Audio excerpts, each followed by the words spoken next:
final 40-0. Got Coach Hauck, got Riley Wilson, had 3 sacks today, got Nick Ostmo. We'll start with some thoughts from Coach Hauck. Coach, a pretty thorough win for the Grizz, and a good win over a conference opponent. Thanks, James. Certainly we're excited to get our 7th win of the season and get to 7-1. We're ranked 5th going into this game, and it's a good position to be in this time of year. First on Northern Colorado, they came in looking for a fight, and they fought hard, and I think we ended up wearing them down a little bit.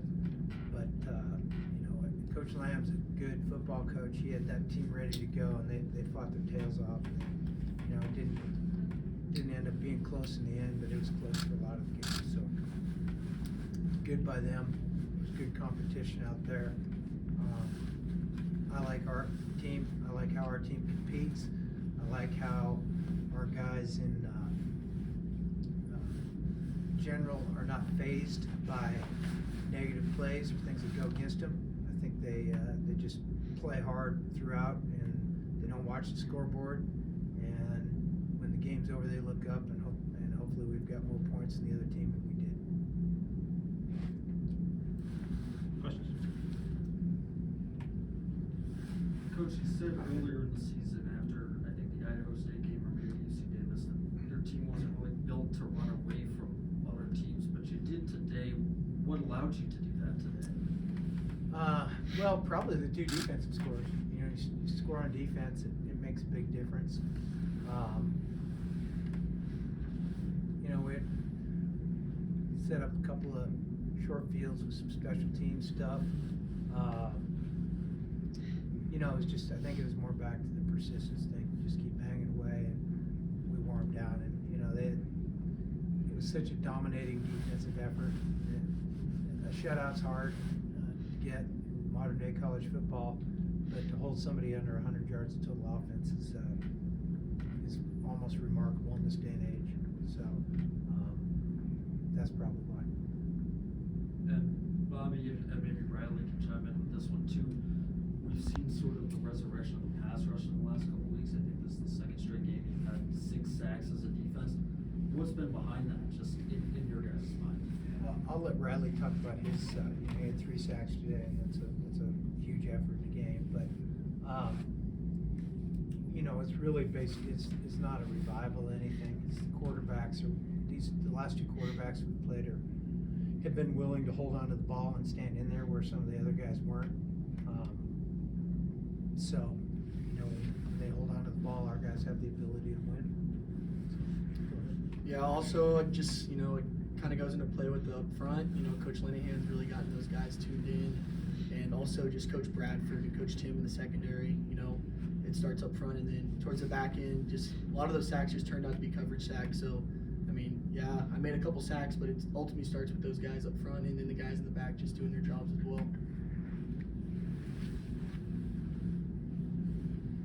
Bobby, you got Katie Ayat, his first college reps. Just what'd you like about kind of getting him in the mix? What made you feel like he would be a good asset for you guys today? Well, we've had him in the number 2 spot for about 4 weeks, and we intended to play him in each of those games, and there just really wasn't a juncture in any of those games where we felt good about plugging in a true freshman in his first college game. So we basically decided that whatever the scenario today, we were going to play him, and it was good to get him in the game. We've intended to have a 2 quarterback system all year long, and that's what we intend to do. Touchdown pass by Ayat has been a familiar call here in Missoula, but what did you like from his game today and how he maybe kind of settled in a little bit? Just how would you evaluate his performance? I'm still thinking about the first part. What was the second part of that? He's trying to be clever. No, I'll be clever back. No, you're good. Just what did you think of his performance? How would you evaluate how he did today in his first game? Touchdown Ayat. There wasn't even electricity in the stadium last time that was said. So it's good to have a couple. Good to see him spin it. He throws a nice pass. Both scenarios. watch the film, but I thought he held up his end of the bargain today. Riley, it was scoreless until Jackson Lee gets that pick six. Just talk about, I guess, your guys' effort in that first half and just him getting that play and how much that might have fired you guys up. Yeah, I mean, those type of plays just build so much momentum. And shout out to Jackson Lee. You know, Braxton Hill also had another pick six. Just the Highway 1 boys just really stood out today. And, you know, You don't even know what Highway is. I heard them shouting, so, you know. But, you know, that type Make of. him show you. Yeah. It's a great piece of the world. Yeah, just those type of plays just, you know, build a lot of momentum and just really help our offense as well, you know, the sideline. And just I was running a blitz, saw Jackson pick it off, you know, and just boosted a lot of my energy, so it was a great play. You touched on too, just kind of it's all one unit, right? Like if you guys making pressure, they throw a pick, maybe vice versa, guys are covering, you're able to get sacks. Just speak to that and how well that's been working the last few weeks. I mean, I really just think that's what builds this defense is, you know, just everyone doing their 111, what Coach Hauck talks about, you know, and whenever you have guys in the backfield that are just locking up their man, and then you guys in the front like Gubby and Kale who are just taking double teams, it really just allows us linebackers to fit gaps and just make plays.